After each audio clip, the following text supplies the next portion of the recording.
Il y a une semaine ou deux, j'étais sur une chaîne YouTube que j'aime bien, regarder de temps en temps, ça s'appelle I Love Teddy.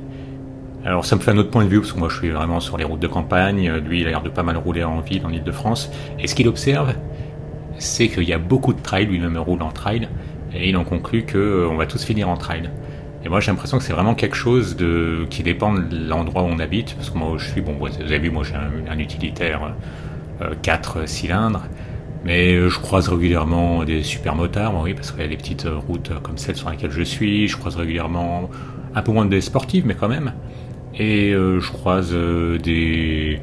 J'ai encore vu une 790 Duke toute neuve, juste en face de chez moi, donc un roadster assez sportif. Donc c'est un truc que je me demandais, est-ce que vous avez l'impression, selon les endroits où vous habitez, justement c'est ça qui m'intéresserait de savoir, qu'est-ce que vous voyez plus comme type de moto? Est-ce que vous pensez aussi que c'est presque une fatalité? Je mets des gros guillemets parce qu'il n'y a rien de mal à rouler en trail, moi franchement il y a des moments où j'y pense, mais moi c'est des trucs bêtes qui me retiennent un peu, c'est que j'aime bien le son du 4 cylindres, j'aime bien la souplesse, mais bon, c'est pas rédhibitoire non plus, hein. Peut-être qu'à un moment donné j'aurais peut-être une deuxième moto qui serait un trail, pourquoi pas.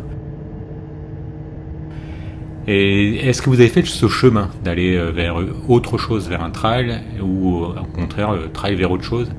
Je serais curieux de savoir aussi qu'est-ce qui incite à faire le chemin inverse. Là récemment, je sais pas si vous avez vu passer, si vous regardez la chaîne de Moto et Motard, la chaîne YouTube, là c'était le deuxième épisode hier sur l'île de Man. Donc c'était Stéphane Lacaze qui était parti à l'île de Man en juin avec deux gagnants d'un jeu concours. Bah voilà, lui il constatait que dans le ferry qui les amenait à l'île de Man, bah en fait il y avait peut-être 80% de sportives.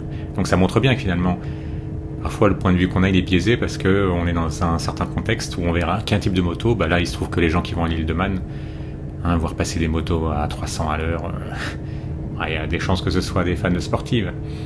Donc voilà, c'est pour ça qu'au bout d'un moment, ou si vous allez aussi dans les grands espaces aux États-Unis par exemple, bah, vous avez l'impression que tout le monde roule en Harley ou en Indian ou autre. Et en fait, peut-être que les gens qui roulent sur autre chose, justement, vous les verrez pas sur les grandes autoroutes comme nous, bien souvent on évite, sauf quand vraiment vous avez un long périple à faire, je sais pas, vous devez rouler 500, 600, 700 bornes rapidement. Vous avez une Sport GT ou un gros trail type 1300 GS, c'est 1300 je pense maintenant, ou 1250, je sais plus, très confortable. Bon voilà, peut-être que vous hésiteriez moins, mais même avec une moto très confortable, je sais pas, moi j'ai l'impression que l'autoroute ce serait pas folichon, passer plus d'un quart d'heure ou 30 minutes dessus. Donc on est peut-être influencé par les endroits où on roule. Vous avez vu, moi je passe toujours par des petits villages, des départementales, donc là c'est certain que je croise pas beaucoup de sportives, mais j'en croise de temps en temps, enfin je croise plutôt des roadsters.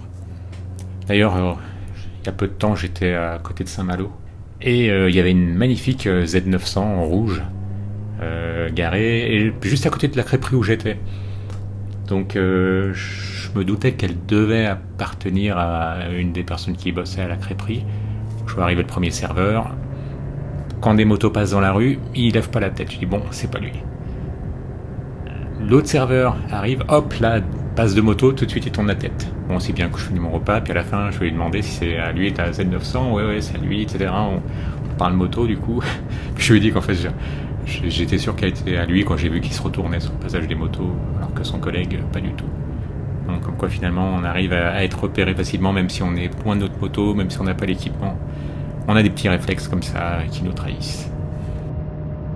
Ce que je voulais simplement savoir, c'est est-ce que vous pensez que le trail va continuer à grignoter des parts de marché, ou est-ce que comme moi, selon les endroits où vous roulez, vous en voyez pas tant que ça, vous trouvez qu'il y a encore de la place pour les roadsters, pour les néo-rétro ou les vrais rétros?